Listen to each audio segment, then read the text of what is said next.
There's nothing to officially complain about in terms of his leadership style. Unfortunately, what his leadership style does is put people off politics, set a dreadful example for the people of Gibraltar and even the younger generation of Gibraltar who look up to their politicians as role models. What kind of an example does a speech and an address which just seeks to vilify personally somebody throughout like the space of an hour, just for me, and then for the other opposition colleagues the same? What kind of an example does that give to our society, of our leadership, of our values, of our state as a society?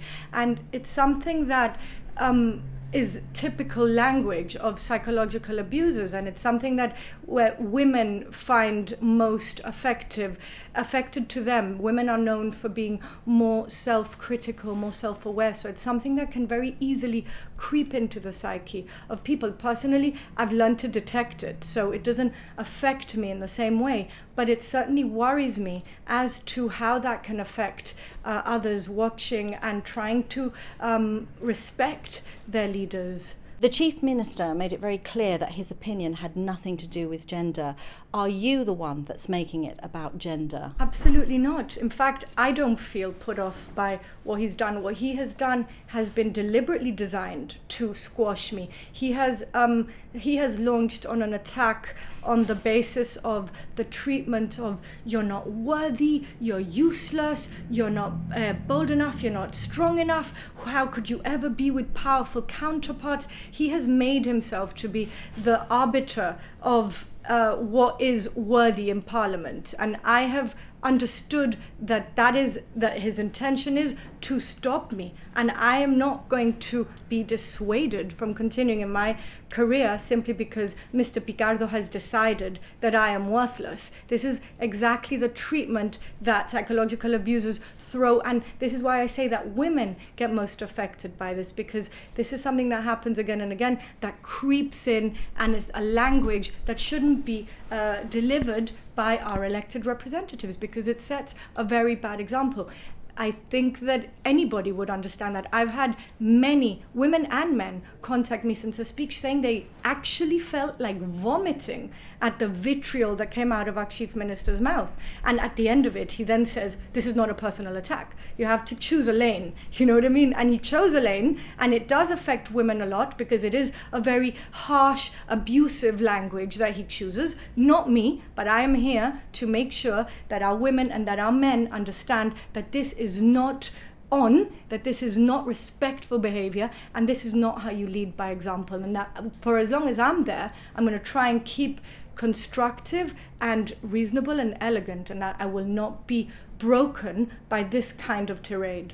You've used the term psychological abuse a couple of times there. Just to be clear, you're accusing the Chief Minister of psychologically abusing you in Parliament. Well, he hasn't managed to abuse me, because I am not taking the abuse. I'm speaking out for the abusive language that he has used. And he has used abusive language, and any psychologist will tell you that his language is abusive, because when you don't respect a counterpart and you spend most of your speech just having a huge go at them, at their persona, at their not being smart enough, at their not being strong enough, at them being totally useless and frail, then that is abusive, and anybody will concur with that. And that is why I'm trying to explain that this is something that should not be practiced in our Parliament. When it suits him, he reminds the GSD that I got all these votes more than them and I had a strong mandate. But when it also suits him, he reminds people that, I'm a nothing and I'm worthless. Don't forget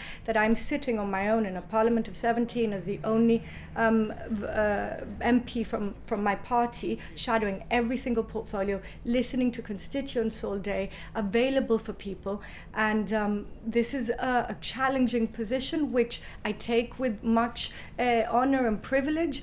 But, to denigrate the standing of a member of Parliament, I think is extremely disrespectful and inelegant. You yourself made some personal attacks against Mr Picardo in your budget speech. You accused him of being on Planet Picardo. You said the government was full of lies and spin.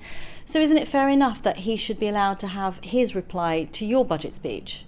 Well, the only thing I said was Planet Picardo. Now that is a caricature. That's something that you say when you spar.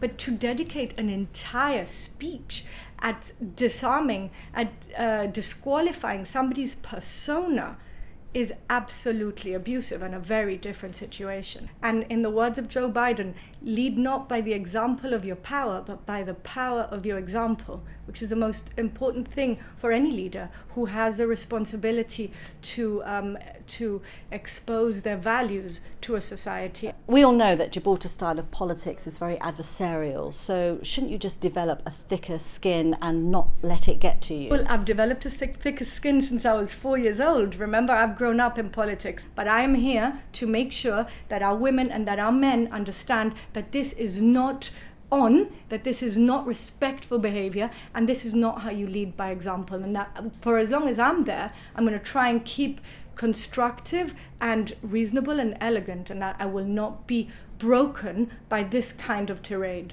Also, the responsibility of a leader is to make sure that he doesn't mislead the public. And unfortunately, as well as all the personal attacks, Fabian Picardo went to have a go at me in a very out of context fashion. Like, firstly, he says why I was in his office an hour before my speech. He forgets to mention that I was there an hour before, not for a lunch and a cup of tea. I was there because I was bringing off my own contacts a company of investors that are looking to invest £100 million in startups in Gibraltar, for businesses, for the government to be able to redefine its business model in the startup industry. Something that I would have never cared to get credit for or any I had no interest in. I was doing it for the good of Gibraltar. But then he comes out and he tells you out of context that I was sitting in his office, as if that anyway would have precluded me from speaking with the issues that I'm duty bound to reflect.